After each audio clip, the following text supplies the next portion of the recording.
Bonjour, donc nous poursuivons notre formation ISTQB Tester certifié niveau fondation avec la section 1.4 qui est processus de test. Donc jusqu'alors, nous avons déjà vu la planification des tests, nous avons vu le suivi et le contrôle des tests, nous avons vu l'analyse des tests, nous avons vu la conception des tests et dans cette section, nous allons voir les trois prochaines parties du processus du test qui sont l'implémentation des tests, l'exécution des tests et la clôture des tests. Eh bien, au niveau de l'implémentation des tests, nous voulons répondre à la question est-ce que tout est en place pour exécuter des tests? Vous vous souvenez qu'au niveau de l'analyse des tests, nous avons répondu à la question quoi tester?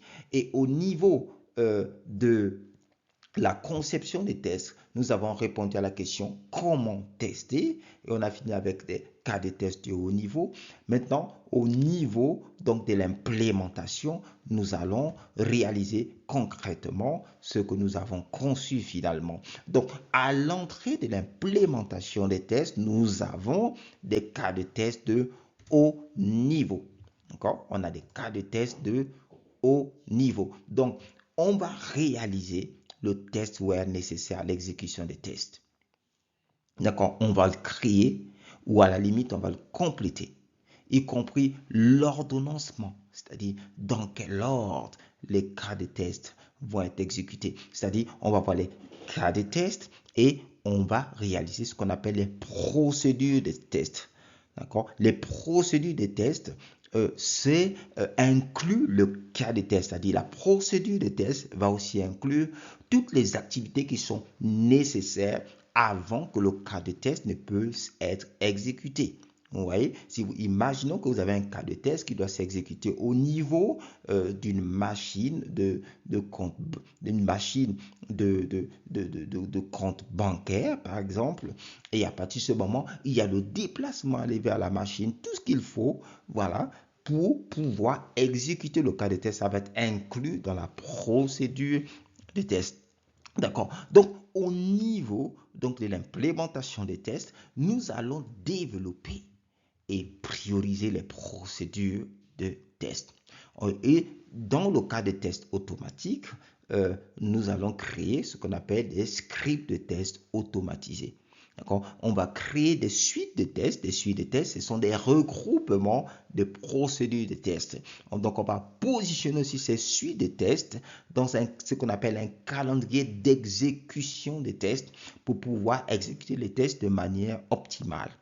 Par exemple, et nous allons construire l'environnement. Vous vous souvenez qu'au niveau de la conception, nous avons identifié l'environnement et l'infrastructure qu'il nous faut, ainsi que les outils qu'il nous faut pour pouvoir exécuter les tests. Et maintenant, au niveau de l'implémentation, on va vraiment mettre les données dans notre environnement. On va créer notre environnement concrètement, si c'est des machines virtuelles, si c'est des simulateurs, et mettre toutes les données nécessaires. On va préparer les données, on va les mettre à disposition et on va aussi mettre à jour la traçabilité bidirectionnelle, cette fois-ci entre les procédures et les suites de tests. Vous vous souvenez, vous avez les tests de haut niveau pour avoir des cas de tests et des procédures de tests. Donc, vous allez mettre la traçabilité pour qu'on puisse aller en aller et retour dans un sens comme dans l'autre et remonter aux éléments sources et aussi aux éléments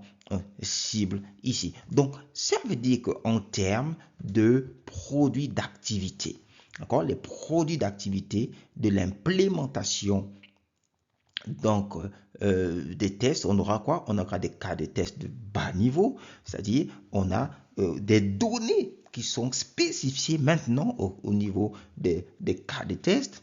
On a les procédures de test, tout ce qu'il faut faire pour que toutes les étapes dans les détails, du début à la fin, les préconditions, tout ce qu'il nous faut.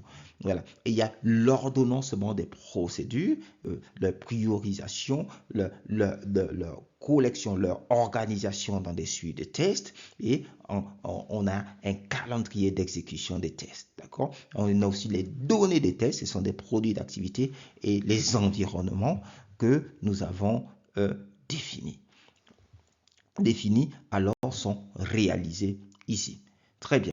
Donc, dans la pratique, ces tâches sont combinées, c'est-à-dire la conception des tests et l'implémentation des tests sont souvent combinées. Par exemple, dans les tests basés sur l'expérience, comme les tests exploratoires, on peut avoir des chartes, dans des descriptions au haut niveau, et en même temps que nous sommes en train de concevoir, nous sommes en même temps en train de l'implémenter, hein, et pendant qu'on est en train de l'exécuter. Donc, il y a comme ça ce recoupement, cette combinaison de plusieurs activités. Voilà. Donc, maintenant, on va voir quelques définitions. J'ai parlé de procédure de test. J'ai encore donné ici la définition officielle. C'est une séquence de cas de test dans l'ordre d'exécution et toutes les actions associées qui peuvent être nécessaires pour mettre en place les préconditions initiales et toutes les activités donc de bouclage. Donc tout ce qu'il nous faut. Le script de test, c'est aussi une séquence d'instructions et c'est un peu le pendant, si vous voulez, de la procédure de test, mais dans le cas de test automatique. Voilà. Et on a le test web, c'est tous les produits d'activité réalisés au cours du processus de test. Donc pour la planification, la conception, l'exécution, l'évaluation, etc.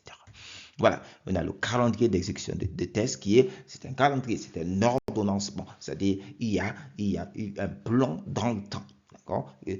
Tel test ou telle suite de tests va s'exécuter avant et puis on a des raisons où c'est justifié. Voilà. Maintenant, on va voir l'exécution des tests. Au niveau de l'exécution des tests, on veut exécuter les suites de tests. Donc, il contient toutes les procédures de tests conformément au calendrier que nous avons. Donc, en entrée, on a les procédures de tests et on a l'environnement, on a tout qui est prêt pour exécuter des tests. Et bien, on va lancer la machine. Mais ce qui est important dans le testing, vous savez, dans plusieurs méthodologies de développement de logiciels, on va voir ce qu'on appelle parfois de l'intégration continue, on va voir du déploiement continu. Donc, par jour ou bien chaque 2 jours, selon la fréquence, la méthodologie de l'équipe, on va voir en fait des versions donc de l'objet de test, donc du logiciel à tester régulièrement. Et on peut aussi avoir des versions différentes d'outils de test qu'on a utilisés, des versions des données qu'on a utilisées, etc.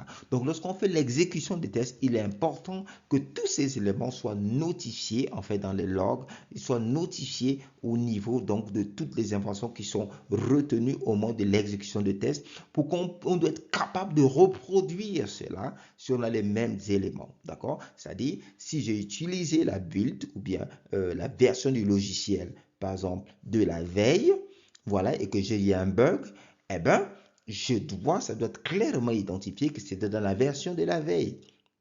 Vous voyez, et que les outils que j'ai utilisés, c'était telle version de l'outil de test que j'ai utilisé dans ce cas. Vous voyez, donc tout ça c'est important. Il faut enregistrer tous les identifiants, les versions des éléments de test, etc. Parce que les tests aussi évoluent. D'accord? On avait un des principes de test, le pesticide paradoxe, qui peut faire en sorte que lorsqu'on exécute les mêmes tests, au bout d'un moment donné, ils ne pourront pas détecter de nouveaux défauts.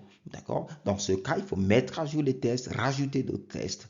Voilà, lorsqu'on met à jour le test, c'est-à-dire on a une autre version de ce test, et c'est lorsqu'on a mis à jour un test, ce test a une nouvelle version. Donc, lorsqu'on exécute nos tests, on doit pouvoir identifier la version du test aussi qu'on a utilisé dans ce cas, parce que si c'est cette version ici, elle a été mal programmée, il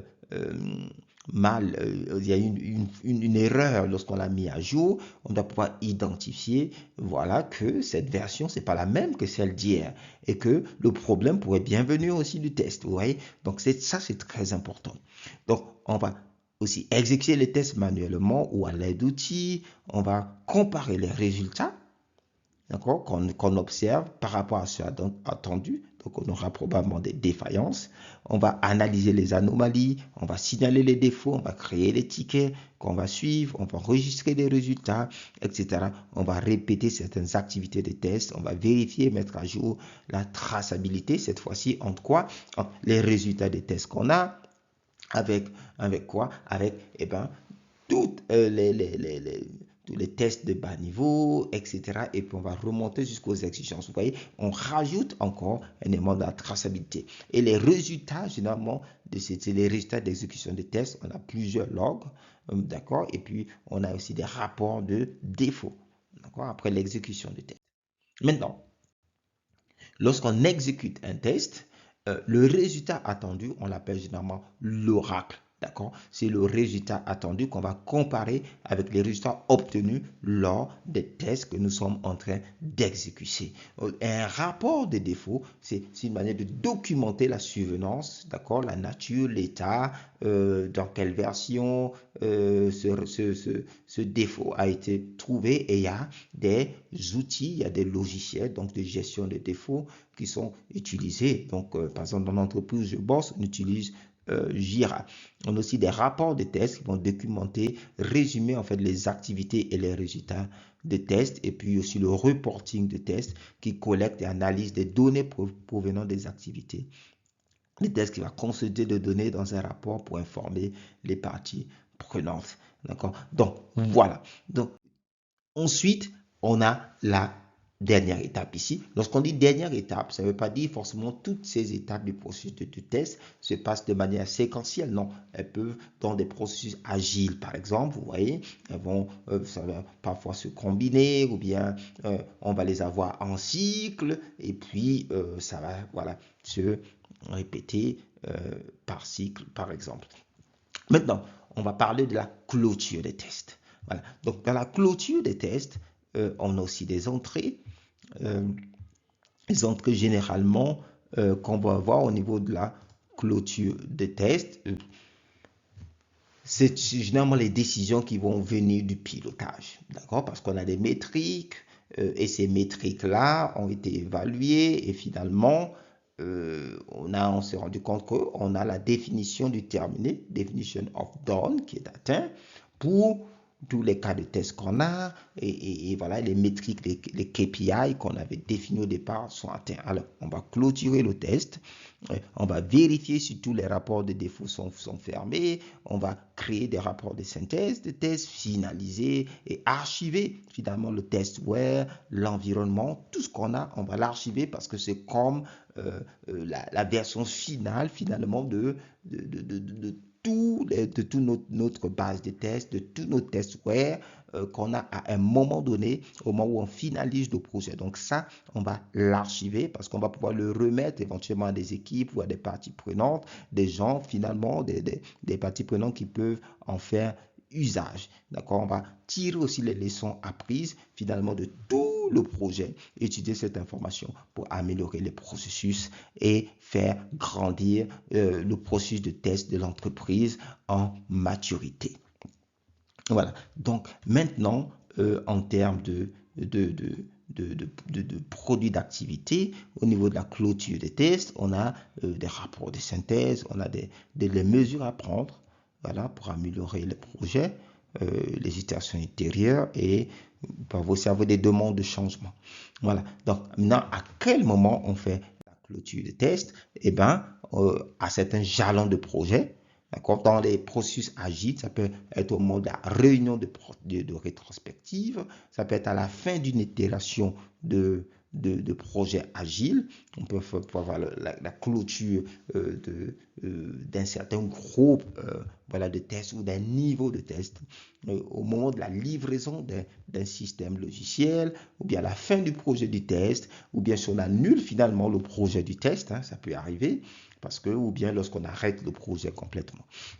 Voilà, donc je donner encore quelques définitions, c'est-à-dire le rapport de synthèse. Le rapport de synthèse, c'est un rapport de test qui fournit une évaluation des éléments de test en comparaison avec les critères de sortie.